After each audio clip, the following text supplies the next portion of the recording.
Filmmakers, welcome to Doughnut Films. Gimana guys, hasil video yang tadi? Kalian nilai sendiri ya.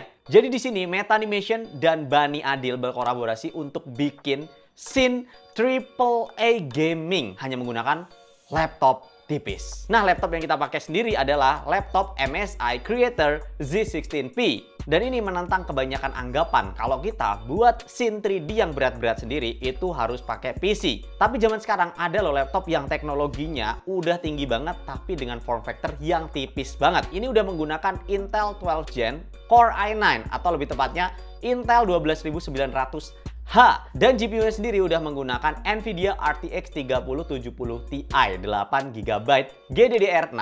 Tapi kalian pasti mikir, dengan teknologi setinggi ini dan dengan form factor yang cukup tipis, pastinya ini akan kerasa panas banget. Tapi enggak loh, karena di sini udah menggunakan cooling teknologi yang namanya vapor chamber. Ini untuk menjaga performanya tetap tinggi dengan menjaga suhunya tetap stabil. Ditambah lagi dengan layar laptop ini, buat kalian yang suka visual bagus, layar ini tuh udah DCI-P3 100% dengan rasio 16:10 dan resolusi 2K+.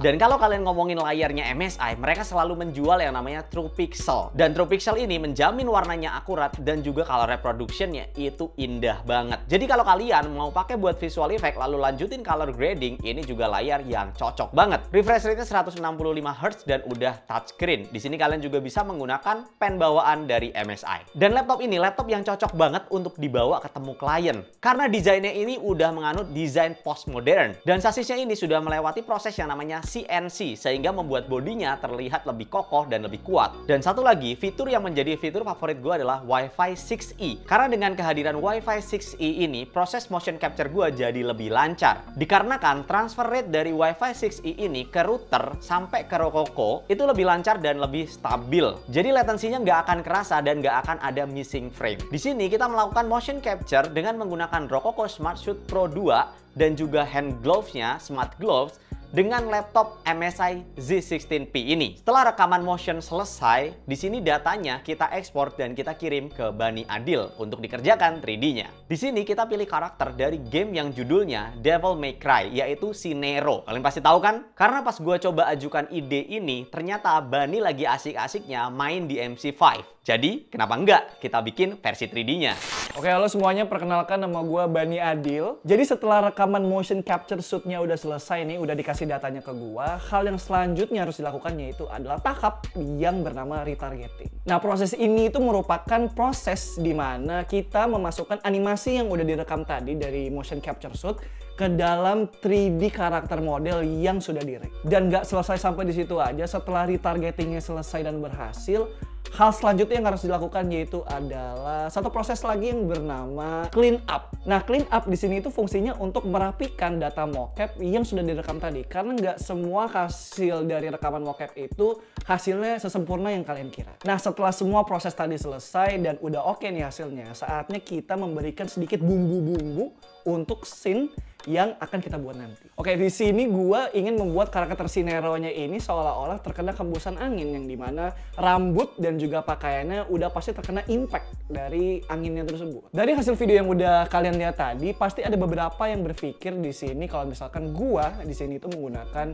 simulation, yang dimana sebenarnya gue tidak menggunakan simulation sama sekali. Dan jadi gimana caranya gue bisa membuat seolah-olah pakaian dan rambutnya terkena hembusan angin tapi tanpa menggunakan simulasi. Nah, simple banget sebenarnya. Di sini gua hanya menggunakan displacement modifier di software Blender. Memang sih hasilnya tidak seakurat menggunakan cloth simulation atau mungkin hair simulation, tapi ingat, proses pengerjaan menggunakan displacement ini jauh lebih singkat daripada menggunakan cloth sim atau mungkin menggunakan hair simulation. Jadi ingat, untuk kalian semua, don't work hard, work smart. Anjay. Nah, di sini untuk proses shadingnya gua hanya memfokuskan ke dua hal, yaitu proses shading dari bagian kepala dan juga tangan robotnya. Singkatnya di sini untuk kepalanya gua hanya menambahkan subsurface scattering supaya nanti saat terkena cahaya bisa memberikan kesan seperti kulit di dunia nyata. Nah, untuk tangan robotnya sendiri di sini gua membuat tangan robotnya ini memberikan kesan seperti metalik. Jadi seakan-akan tangan robotnya ini terbuat dari besi. Nah, kalian bisa lihat di sini perbedaannya, kepala yang dengan subsurface scattering dan juga tidak menggunakan subsurface scattering. Untuk tangan robotnya sebelum dan sesudah shading. Animasinya udah, fake simulationnya juga udah, shadingnya juga udah. lanjut ke proses rendering. Nah, di sini untuk renderingnya, gue kan udah bilang tadi gue menggunakan software Blender. Dan di sini gue menggunakan render engine yaitu Cycles. Nah, lanjut untuk proses pembuatan environment-nya. Di sini gue tidak menggunakan full CG environment untuk membuat environment-nya. Jadi gue di sini menggunakan screenshot dari gamenya itu sendiri melalui photo mode yang disediakan. Nah, setelah itu masuklah ke proses compositing di mana gue menggabungkan environment-nya dengan karakter yang sudah gue render dari Blender. Nah, tadi kan gue bilang kalau misalkan environment nggak dibuat di 3D, tapi kok bisa mendapatkan kesan seperti shot track out, dolly out. Nah, untuk pengerjaannya di sini gue menggunakan satu efek yang sering digunakan orang, yaitu adalah 3D parallax. Dan tutorialnya Anjas sudah pernah buat. Jadi untuk yang mau cek tutorialnya, bisa langsung search di YouTube, yaitu Downed Parallax. Nah, itu tadi adalah proses yang dikerjakan oleh Bani Adil. Jujur aja itu proses yang susah dan challenging. Tapi kalau kalian lakuinnya dengan semangat, itu bisa menjadi experience yang seru banget. Lalu selanjutnya, gue melakukan proses sound design. Nah, gue sendiri itu ngedit audionya di laptop ini. Karena laptop ini udah dilengkapi dengan 4 sound system kelas dunia dari Dynaudio. Di sini, gue juga akan ngasih tahu spek yang belum gue sebutin. RAM-nya di sini 16 GB, tapi perlu kalian ketahui ini udah DDR5 dengan speed 4800 MHz. Untuk SSD-nya sendiri ini udah pakai 2 TB tapi sudah menggunakan NVMe PCIe Gen 4. Baterainya di sini udah menggunakan 4 sel 90 Wh. Sebenarnya laptop-laptop yang menggunakan spek setinggi ini tidak diperuntukkan untuk battery only.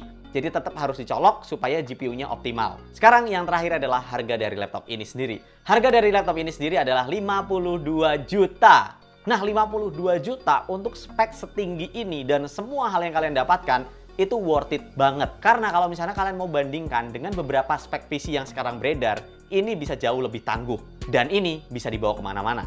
Hayo. Dan dengan pembelian laptop ini, kalian udah dapat bundle Windows 11 dan juga Office 365. Ditambah lagi dengan garansi 2 tahun untuk menjaga keamanan dari laptop ini. Oke guys, itu aja untuk episode kali ini. Pesan gue, jangan lupa untuk eksperimen terus, apalagi yang berhubungan dengan 3D. Thank you for watching and always out of the box.